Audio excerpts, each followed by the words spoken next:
Ils étaient 870 000 enseignants hier à faire leur pré-rentrée. Ils seront 12,4 millions d'élèves lundi matin à reprendre le chemin de l'école, du collège et du lycée. Une rentrée en fanfare pour le ministre qui la souhaite en musique, comme depuis 3 ans maintenant, et qui l'a placée sous le double signe du changement et de l'apaisement, même si quelques fausses notes pourraient rapidement se faire entendre tant certains personnels sont inquiets et se préparent à la riposte. Jean-Michel Blanquer, bonjour. Bonjour. Merci d'être avec nous, monsieur le ministre. Il paraît que vos vacances en Bretagne vous ont ressourcé. On est à 2 jours de la rentrée des classes. Est-ce que vous êtes toujours aussi apaisé que lors de la conférence de presse mardi, malgré l'annonce de ces quelques chahuts à venir ? Oui, je suis très apaisé parce que je pense qu'on a d'abord une rentrée bien préparée. Je le vois par bien des éléments, que ce soit dans mes visites ou dans mes analyses. Et puis d'autre part, on a une rentrée très stimulante sur le plan des changements que vous venez de rappeler. Ce qui me frappe, c'est que souvent, quand on en parle sous l'angle des inquiétudes, sous l'angle des questions, ce que je peux comprendre, mais on oublie de rappeler le sens. On n'a pas fait ça pour simplement le plaisir de changer les choses. On a fait ça parce qu'on répondait à des problèmes qui étaient soulevés, à des modernisations qui étaient nécessaires et surtout à des renforcements du niveau de nos élèves qui sont indispensables. Et donc, le sens de cette réforme va se donner à voir en cette année de première. Vous savez, vous aurez des premières qui seront dans la réforme, puis des terminales qui ne le seront pas. J'invite chacun à faire discuter des élèves de première et de terminale pour comparer ce qu'ils pensent des choses. Ça, c'est pour la réforme du lycée. Pour la réforme du lycée, puisque tout simplement, les nouveaux élèves de première ont eu beaucoup plus de choix. Hier, j'étais avec le Premier ministre dans un lycée du Var, où d'abord j'ai vu des professeurs apaisés, avec beaucoup de questions, et c'est parfaitement normal qu'ils aient des questions. Parce qu'on entend que c'est un casse-tête pour les emplois du temps, mais c'est la première année, c'est la mise en place. On a beaucoup dit ça, et je comprends aussi qu'on dise, en réalité, par exemple, dans ce lieu-là, la proviseure m'a dit que ça avait été plus facile que les années précédentes. Et que surtout, ça permettait beaucoup plus de souplesse, ça lui avait permis de faire bien des choses qu'elle voulait faire depuis longtemps. Elle avait dans son lycée 42 combinaisons, au lieu des 3 séries, 42 combinaisons.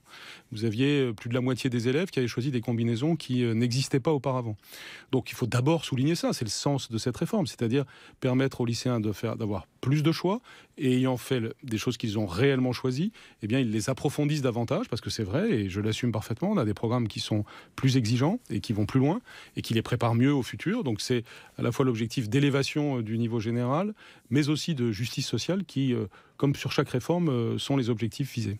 Vous vous êtes assez déjà largement exprimé, monsieur le ministre, d'abord lors de votre conférence de presse de mardi, chez nos confrères de la presse écrite et audiovisuelle, sur les différents axes forts de cette rentrée, sur les différentes mesures que vous avez prises et ces réformes que vous venez d'évoquer rapidement, en tous les cas pour ce qui concerne la réforme du lycée. Vous connaissez les critiques et je crois qu'on les connaît un peu tous. Donc je voudrais vous demander ce que veut dire apaiser, parce qu'au-delà du mot apaisé, on sent que vous êtes très, très prudent. Comment comptez-vous aborder les choses ? Votre fin d'année, avant les vacances, avant l'été, a été plutôt agitée. Comment vous préparez-vous ? Qu'est-ce qui va se passer, par exemple, si les choses s'enclenchent mal ? On parle de grève, on parle de manifestations possibles. Qu'est-ce que vous comptez faire ? Non, mais je crois qu'il faut mettre les choses en perspective. Même quand vous parlez de la fin de l'année scolaire qui a eu lieu, c'est vrai que ça a été difficile, le sujet de la correction du bac, mais c'était 2000 personnes sur 200 000 correcteurs. Et moi, ce qui m'interroge, si on est en démocratie, en République, c'est la chambre d'écho trop forte que l'on donne à ceux qui ont envie de créer du désordre. Et effectivement, ça existe, mais c'est tout à fait minoritaire. Donc, si je suis apaisé, c'est parce que je vois des centaines de professeurs en permanence, que j'écoute, que je fais attention, et que je vois bien que l'immense majorité des professeurs n'est pas dans un état d'esprit de créer du désordre. Ils veulent tout simplement que les élèves progressent, ils veulent que l'on avance, que notre pays avance, et ça passe par des démarches constructives.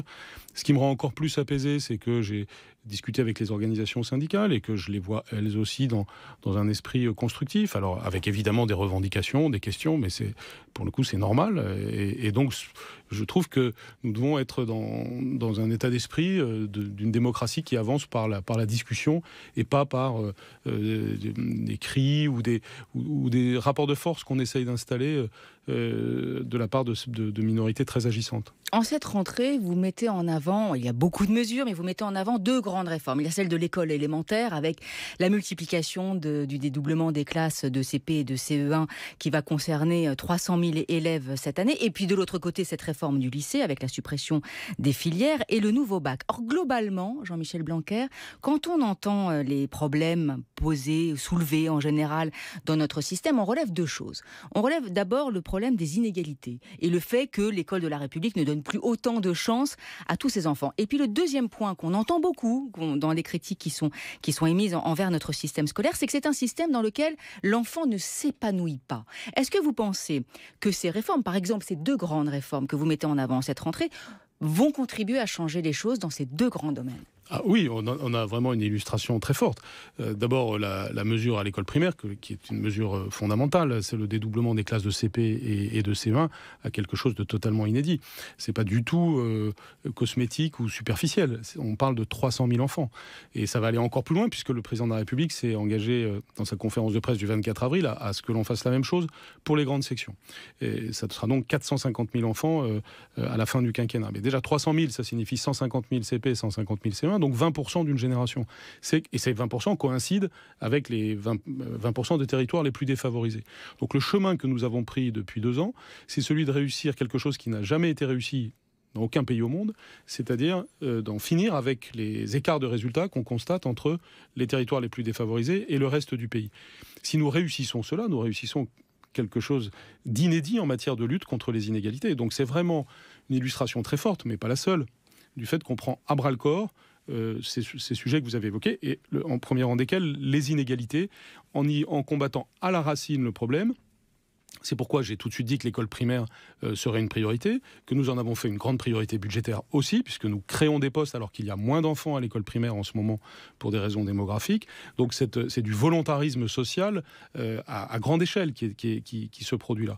Il est aussi au bénéfice de tous, puisque nous allons avoir une limitation du nombre d'élèves par classe à 24, en grande section, en CP et en CE1, dans l'ensemble du pays, là aussi d'ici à la fin du quinquennat. Donc cela signifie que j'ai reconnu qu'il y avait un enjeu de taux d'encadrement pour les premières années de la vie scolaire, c'est-à-dire la maternelle, le CP, le CE1, avec une priorité pour les territoires les plus défavorisés, mais de façon générale, une vision pour la France, du fait que si nous voulons à la fois élever le niveau général et combattre les injustices, il faut aller à la racine, et on sait très bien que les premières années de la vie, l'école maternelle, le CP, le CE1 sont absolument des années décisives, et sans parler des politiques de la petite enfance, bien entendu. Et donc, c'est aussi le sens de l'instruction obligatoire à 3 ans qui envoie un message sur l'importance de l'école maternelle à l'ensemble des acteurs de notre pays. Jean-Michel Blanquer, vous avez écrit des livres qui donnent la philosophie de l'école que vous souhaitez mettre en œuvre en France. Construisons ensemble l'école de la confiance. Ça, c'est le dernier livre, mais il y en avait eu d'autres avant, comme l'école de demain. J'ai à côté de moi un énorme livre qui vient tout juste de sortir en cette rentrée, qui fait plus de 1000 pages, qui est signé du sociologue Bernard Lahire. Ce livre s'appelle « Enfance », au pluriel, de classe, de l'inégalité parmi les enfants. Et il va à l'encontre d'un certain nombre d'idées reçues. Il montre que, en fait, tout ne se passe pas à l'école, que beaucoup de choses, et en particulier dans les premiers âges de la vie, se passent dans les familles, au niveau des codes socioculturels, au niveau des acquis dans les familles dès le plus jeune âge. Est-ce que là, on ne s'attaquerait pas à la racine si on allait plutôt sortir finalement de l'école comme étant à la fois quelque chose qui est très important. Le rôle de l'école est évidemment rappelé dans un certain nombre de sujets et de domaines, mais malgré tout on voit bien que les inégalités ne se passent pas à l'école, elles sont avant. Donc comment on aborde ça quand on est ministre de l'Éducation nationale? Comment fait-on pour s'attaquer à la racine de ces problèmes? Je vous cite juste une phrase de Bernard Lahire. Il dit: le destin d'un enfant ne relève pas d'un geste individuel mais de dispositifs d'aide ou de soutien structurel. Faire sérieusement de la politique, c'est changer les déterminismes qui pèsent sur nous. Alors est-ce que vous considérez que l'école peut encore permettre d'échapper aux déterminismes sociaux? Bien sûr. Et tout ce que vous venez de dire, j'y souscris pleinement. Parce que c'est vrai qu'il faut avoir une vision complète du temps de l'enfant en particulier et de ce qu'il vit. Et c'est pour ça que je m'attache d'ailleurs beaucoup à des sujets périscolaires et extrascolaires. Et c'est aussi pour ça que je suis ministre de l'Éducation nationale et de la jeunesse, et que nous avons commencé à prendre des mesures comme le plan Mercredi, qui soutient les collectivités locales, les communes, pour proposer à tous les élèves, et notamment aux plus défavorisés, des activités pertinentes le mercredi dans le domaine de la nature, du sport, de la culture. Donc il est tout à fait exact de dire cela, parce que si on regarde le temps passé à l'école comparé au reste du temps, c'est évidemment un temps minoritaire. Et je connais bien des équipes en éducation prioritaire qui font un travail merveilleux, mais ce travail fait jusqu'à 16h ou 17h se défait après pour des raisons de circonstances urbaines, pour des questions de circonstances familiales. Et donc on doit évidemment travailler à cette vision complète. Et c'est ce que nous faisons justement. J'ai cité l'exemple du plan mercredi, mais cette vision complète, elle nous amène par exemple à avoir une politique d'internat, parce qu'il y a des enfants qui ont absolument besoin de se retrouver dans un milieu différent, celui de l'internat, qui donne un cadre, qui donne aussi des éléments d'épanouissement en dehors de circonstances sociales qui vraiment les empêchent de pouvoir bien étudier. Donc oui, il faut avoir cette vision complète. C'est pour ça qu'on a une vision sociale autour de la vision fondamentale de l'instruction. Il y a, autrement dit, je raisonne par cercle concentrique. Il y a d'abord l'instruction, il ne faut jamais l'oublier. Autrement dit, à l'école primaire, savoir lire, écrire, compter, respecter autrui, tous ces éléments qui sont au cœur de ce que nous avons. Mais ça, tout le monde est d'accord. Tout le monde est d'accord. Et je pense qu'aucun enseignant ne vient critiquer là-dessus. Ils travaillent tous à ça. Je dis ça parce que on doit jamais oublier la mission fondamentale de l'école, parce que si on l'oublie, tout le reste ne fonctionne pas.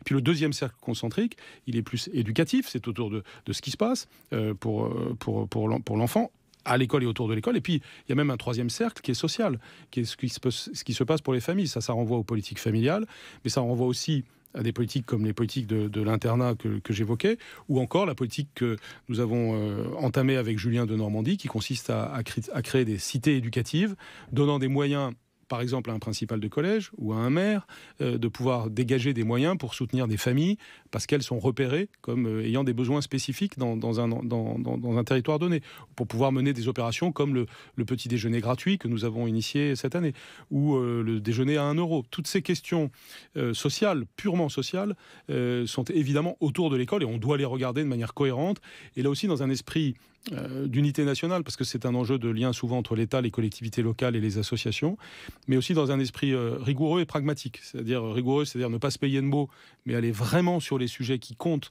pour la vie de l'enfant. Et puis pragmatique, parce qu'il faut évidemment tenir compte de chaque situation particulière. Jean-Michel Blanquer, c'est votre 3e rentrée. Combien de temps vous donnez-vous pour regarder, évaluer la mise en œuvre de vos mesures, pour juger à quel point elles seront concrètes et tangibles ? Il y a évidemment des résultats à court terme, à moyen terme et à long terme. Donc tout dépend de ce dont on parle. Si on parle de la consolidation des savoirs fondamentaux chez tous les élèves à l'école primaire, on a des premiers petits résultats intéressants là, et ceux qui en parlent le mieux, en cette rentrée, c'est les professeurs de CE2 de REP+. C'est eux qui vont en parler le mieux plutôt, parce qu'ils auront là des élèves qui viennent de bénéficier pendant 2 ans de conditions privilégiées pour entrer dans la lecture, l'écriture, mais aussi dans les mathématiques et dans la façon d'être élève. Donc on a les premiers bourgeons, nous le voyons bien d'ailleurs, et puis nous voyons des succès extraordinaires, parce que cette mesure de dédoublement n'est pas qu'une mesure quantitative, s'accompagne de mesures qualitatives sur, par exemple, les méthodes de lecture, la formation continue des professeurs. Et là où ça a été très bien fait, ces nouvelles mesures qualitatives donnent des fruits extrêmement intéressants. Je connais des endroits en France aujourd'hui où vous avez 100% des élèves qui sortent du CP avec réellement une capacité d'écriture. Là où 2 ans auparavant, on était à 50-60%. Donc, si vous voulez, c'est évidemment des premiers résultats. Mais les grands résultats structurels, ceux qui se voient dans les classements internationaux, ceux qui portent leurs fruits, prendront évidemment plus de temps. Mais ce qui est important, c'est d'être dans une bonne trajectoire. Je crois qu'on a les premiers signe de cette bonne trajectoire. Mais c'est, disons, d'ici à la fin d'un quinquennat que l'on verra des résultats plus consolidés. Je pense, par exemple, la question du taux de réussite dans les premières années de l'enseignement supérieur, sous l'effet de Parcoursup, qui permet de mieux affecter les élèves, ou sous l'effet de la réforme du baccalauréat, qui aura permis à des élèves de mieux se préparer à l'enseignement supérieur. Ce n'est pas encore optimal, mais les choses s'améliorent d'année en année, vous le dites en tout cas. Oui, moi je connais des professeurs de l'enseignement supérieur, parce que vous savez, il y a toujours un discours de critique et négatif sur Parcoursup, mais je connais des professeurs de l'enseignement supérieur qui m'en parlent, qui me disent que leurs amphithéâtres de première année ont plutôt bien évolué, parce qu'il y a plus d'étudiants qui savent pourquoi ils sont là. Monsieur le ministre, juste avant la chronique de 8h30, j'ai une dernière question à vous poser à propos de la place, puisque vous y réfléchissez, de l'école dans la société et du rôle de l'école dans la société. Mardi prochain, la secrétaire d'État chargée de l'égalité femmes-hommes, Marlène Schiappa, va lancer un Grenelle des violences conjugales. On en parle beaucoup, 99 femmes sont mortes depuis le début de l'année sous les coups de leur conjoint. Sur l'égalité des filles et des garçons, en 2017, vous aviez jugé les ABCD de l'égalité qui avaient été mises en place par Najat Vallaud-Belkacem, puis abandonnés en 2015. Vous les aviez jugés mauvais, mais vous affirmiez qu'il faudrait faire autrement pour lutter contre les discriminations et déconstruire les stéréotypes filles-garçons. Le défenseur des droits, Jacques Toubon, lui aussi en 2017, avait souligné dans un rapport le rôle de l'école pour lutter contre les comportements sexistes. Alors qu'est-ce qui est fait en matière actuellement d'éducation à la sexualité au sens très large du terme? Quel rôle affectez-vous à l'école en cette matière? Un rôle essentiel, puisque la façon dont le sujet existe à l'école a ensuite un impact sur la vie en général. Donc ça commence par l'école maternelle, justement. Vous voyez, quand on dit l'instruction obligatoire à 3 ans, ça signifie qu'on veut que tous les enfants aillent à l'école maternelle. Aujourd'hui, il y a plus de petites filles que de petits garçons qui ne vont pas à l'école maternelle pour des raisons sociétales. Et puis, appelons un chat, hein, le fondamentalisme islamiste dans certains territoires a fait que certaines petites filles vont à l'école le plus tard possible ou avec une assiduité plus faible. Donc, c'est aussi ce genre de phénomène que nous prenons à bras-le-corps. Donc, ensuite, à l'école maternelle, la question de la relation entre les garçons et les filles va de pair avec ce que nous disons sur le fait de créer un esprit d'équipe dès les premiers âges, une capacité à être ensemble, à se respecter entre garçons et filles. Donc ça, tout cet enjeu-là, évidemment, et que les professeurs connaissent bien, mais qui va être encore plus présent dans leur formation initiale et continue, est très important. En finir avec des stéréotypes de genre qui finalement s'ancrent dans les esprits dans les plus petites années. Tout ceci, donc, en ce moment, fait l'objet de mesures dont nous travaillons. Les professeurs s'investissent énormément. Déjà, beaucoup de professeurs font énormément de choses déjà. Mais la troisième élément, c'est aussi la question. Vous avez évoqué l'éducation sexuelle, qui est encore une dimension supplémentaire.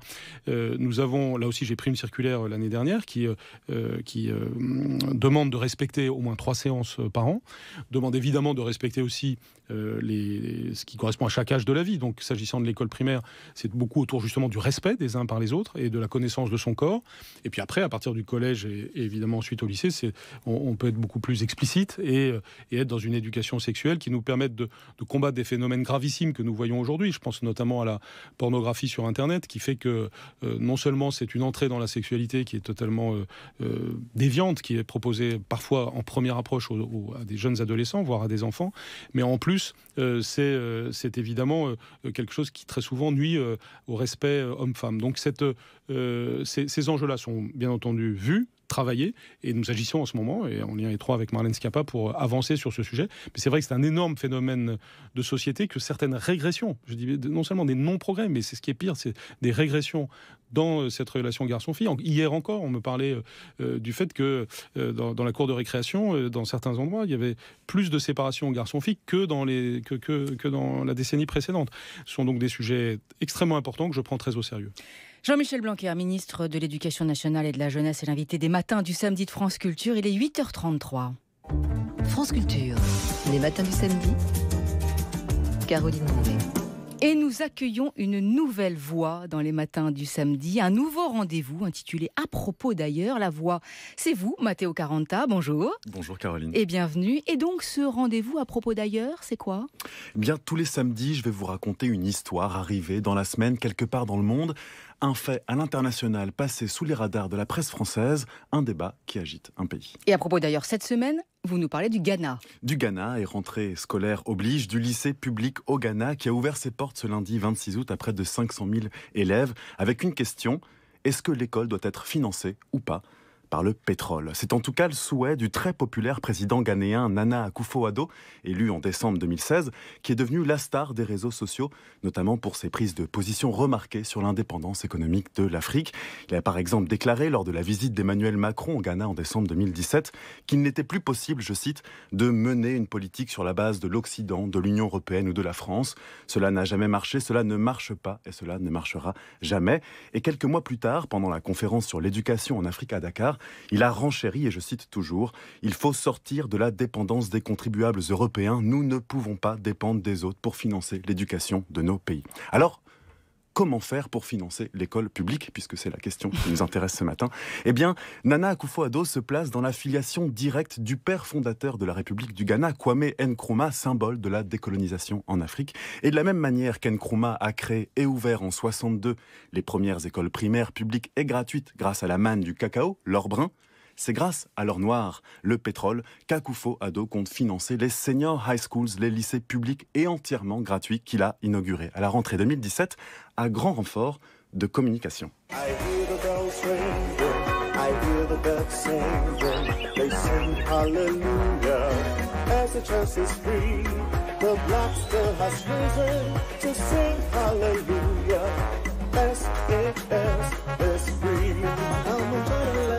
SHS, Senior High School is free, les lycées sont gratuits, alléluia, j'entends les cloches sonner et les oiseaux chanter, la Senior High School c'est gratuit, dit la chanson, écrite par le ministre de l'Éducation lui-même, dans un clip où l'on peut voir le président Nana Akufo-Addo parader tout sourire devant une foule en liesse. Et puis il a de quoi être heureux, Akufo-Addo, puisque malgré le fait qu'un quart de la population soit en dessous du seuil d'extrême pauvreté, le Ghana enregistre un des plus forts taux de croissance d'Afrique, dopé aux hydrocarbures, avec un taux d'alphabétisation qui dépasse les 80% chez les jeunes et une scolarisation qui avoisine les 65%, le Ghana peut voir l'avenir en rose. Alors vous allez me demander, où est le problème, Mathéo ? Oui, je vais vous le demander. Eh bien le problème, Caroline, c'est que lier les destins de l'éducation et du cours du baril comporte un risque, celui de l'instabilité des cours du pétrole. Et précisément, on craint une baisse structurelle du prix du pétrole à l'international. Alors, que se passerait-il demain en cas de choc pétrolier pour le demi-million de lycéens ghanéens ? Telle est la question. Mais le Ghana a découvert récemment de nouveaux gisements très importants dans l'Atlantique qui laissent entrevoir une nouvelle arrivée d'argent perçue comme une bénédiction alors qu'il manque 200 000 places dans les lycées publics. Cette manne économique pourrait, en plus de financer les cahiers, la cantine et les uniformes, permettre la construction des écoles manquantes dans un pays où 57% de la population a moins de 25 ans. Alors en cette semaine de rentrée, on s'organise pour pallier au manque de place avec un système assez curieux pour nous mais qui fait ses preuves et permet l'accès au lycée de tous. C'est le système à 2 voies, le Two Tracks System. Tous les 2 mois, les lycéens du Ghana opèrent un roulement. Certains d'entre eux se font absents involontaires pendant 60 jours avant de reprendre leur place et ainsi de suite. Qui pourra aller au lycée jusqu'en novembre ? Qui ne pourra pas ? D'une certaine manière, pour les lycéens du Ghana, c'est toujours un peu la rentrée des classes. Merci beaucoup, Matteo Caranta. Jean-Michel Blanquer, on n'en est pas à faire des roulements. Votre mot, c'est le dédoublement, ce qui n'est pas tout à fait la même chose. On n'en est pas à faire des roulements en France. Mais toute proportion gardée, on manque aussi d'infrastructures et de personnel, ne pensez-vous pas ? Alors, cela dépend de quel lieu on parle et de quelle situation on parle. Il faut aussi, encore une fois, évoquer ce qui va bien. Le bâti scolaire en France a beaucoup progressé depuis une trentaine d'années sous l'effet de la décentralisation. L'exemple typique, le lycée que j'évoquais tout à l'heure, qui est un magnifique lycée, magnifique campus. Beaucoup d'initiatives sont prises par les collectivités locales. Nous-mêmes, au titre de l'État, nous appuyons cela. Je pense au grand campus professionnel que nous sommes en train de préparer.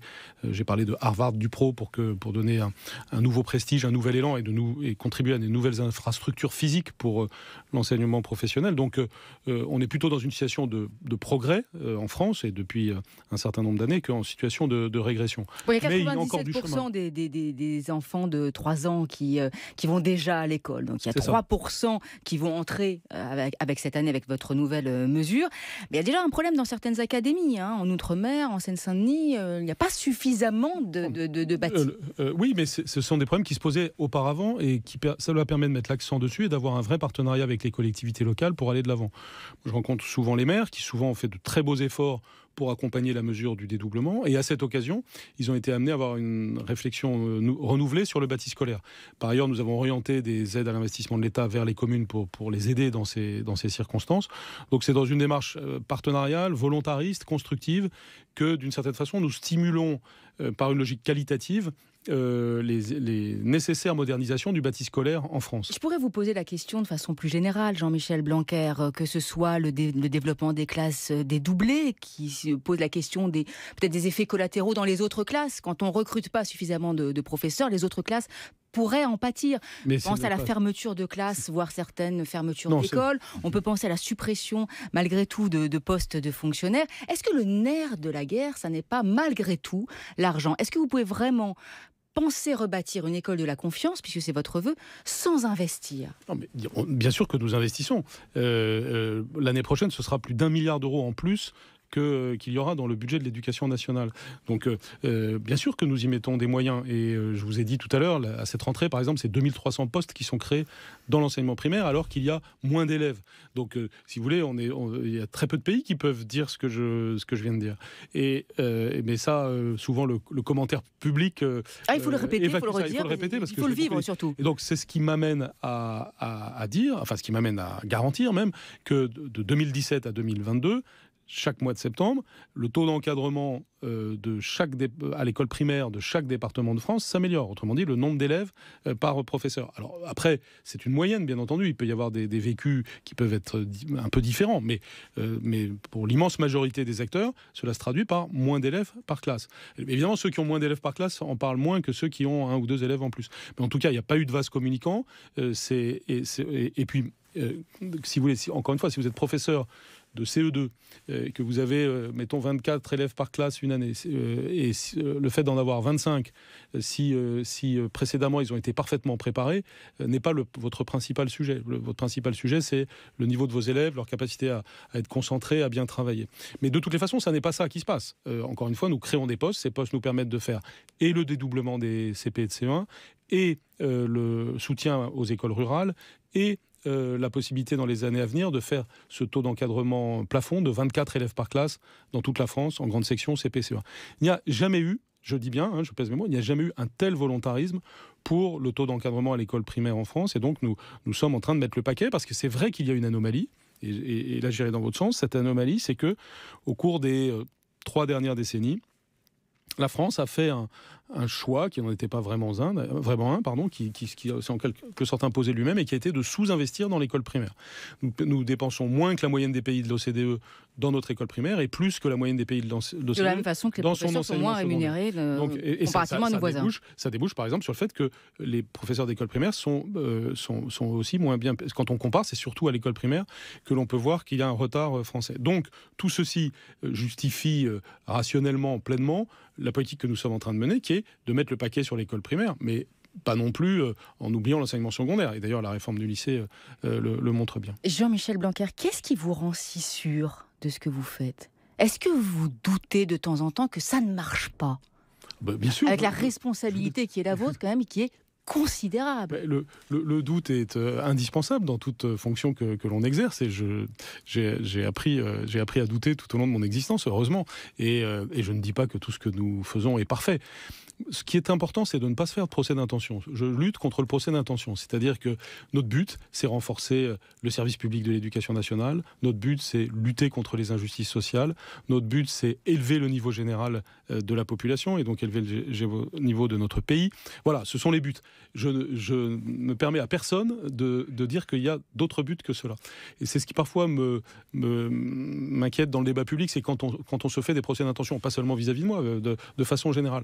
Moi, je ne doute jamais de l'objectif qu'affiche un interlocuteur. Après, on peut discuter et avoir du débat et du doute sur le chemin que l'on prend. Mais ce qui est important, c'est de créer une union de base dans notre République sur les objectifs poursuivis, et notamment ceux que je viens de rappeler, qui sont des objectifs fondamentaux, républicains, qui, me semble-t-il, peuvent être partagés par tous. C'est peut-être ça qui est très très difficile avec votre fonction de ministre de l'Éducation nationale, c'est que finalement, chacun d'entre nous, chaque parent, même chaque élève, chaque enseignant a un avis sur ce qu'est l'école, ou ce que devrait être l'école au XXe siècle, puis maintenant au XXIe siècle. Comment fait-on pour être ministre de 60 millions de Français, sachant qu'ils ont tous un avis différent sur la question, sans être juste le 61 millionième? C'est une très bonne question. On compare souvent la situation du ministre de l'Éducation nationale à celle de l'entraîneur de l'équipe de France de football, au sens où il y a 60 millions d'entraîneurs et 60 millions de ministres. Mais moi, je trouve ça bien. Ce que vous venez de décrire ne me déplaît pas. Je pense que c'est un signe de vitalité. Ce qui serait triste, c'était s'il y avait de l'anomie, s'il n'y avait pas de débat, si tout semblait aller de soi.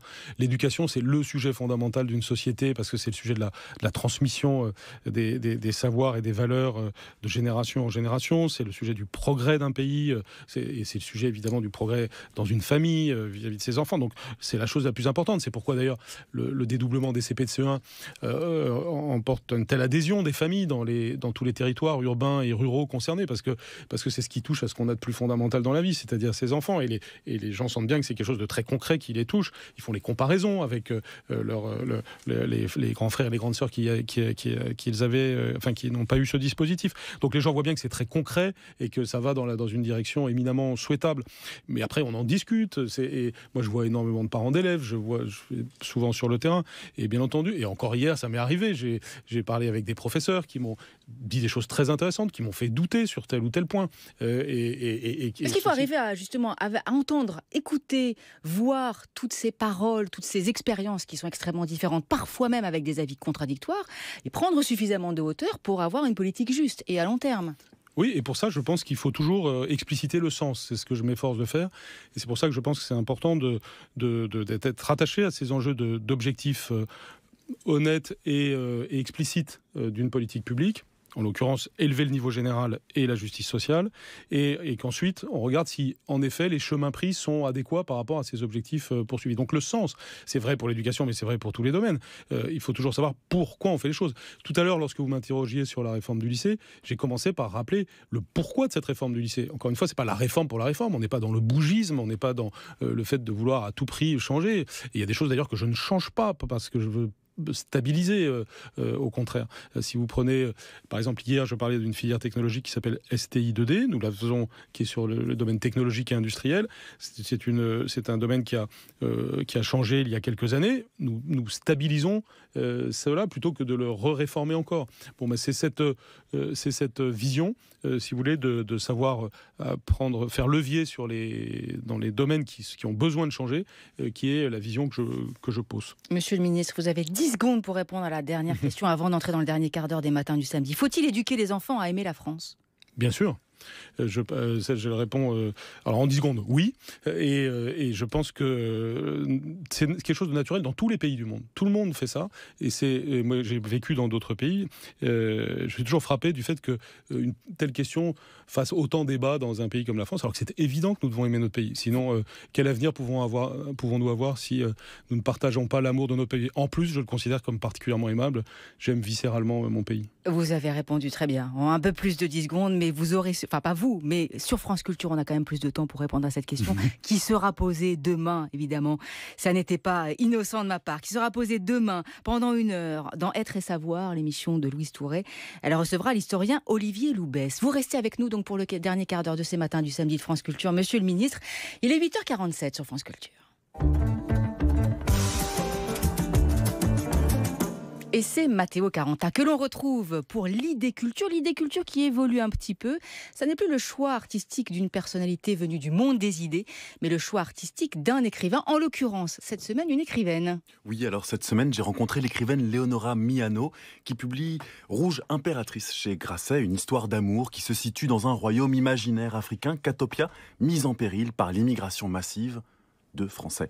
Un renversement qui permet l'exploration de crispations identitaires, du métissage et de l'imaginaire de l'autre. Et cet imaginaire, c'est l'objet du tableau qu'a choisi Leonora Miano pour nous. Un tableau d'un peintre du siècle d'or néerlandais, Christian van Couwenberg, le rapt de la négresse.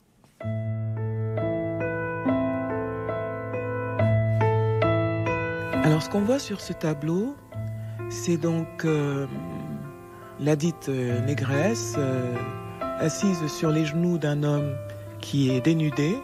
Elle-même, on ne peut pas dire si elle est vêtue ou pas, parce que comme on la prend pour un animal, de loin, on a l'impression qu'elle est couverte de poils. Il faut vraiment s'approcher tout près pour savoir que cet effet, en fait, n'existe pas et que c'est sa peau qu'on a voulu restituer.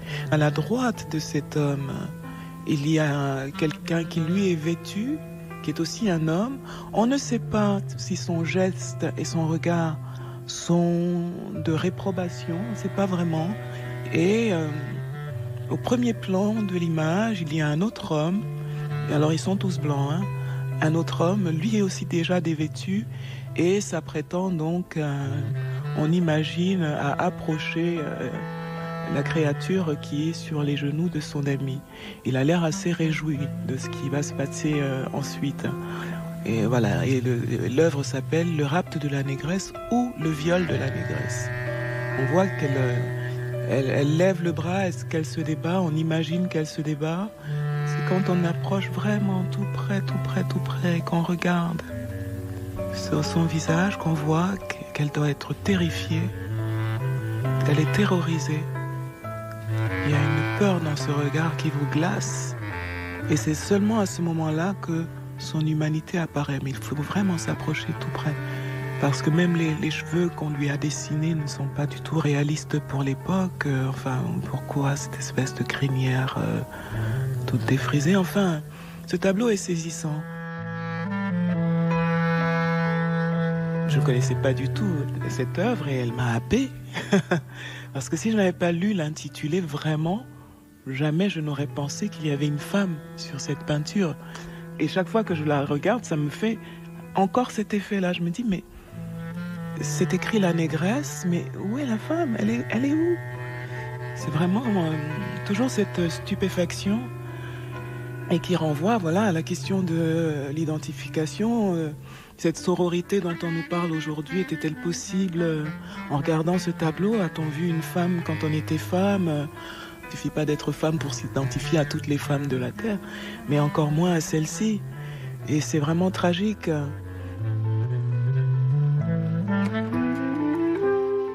Le rapt de la négresse n'a pas vraiment participé à une construction dans mon écriture, mais m'a ouvert quand même des abîmes de réflexion parce que la représentation par le langage et la représentation par l'image sont quand même très différentes.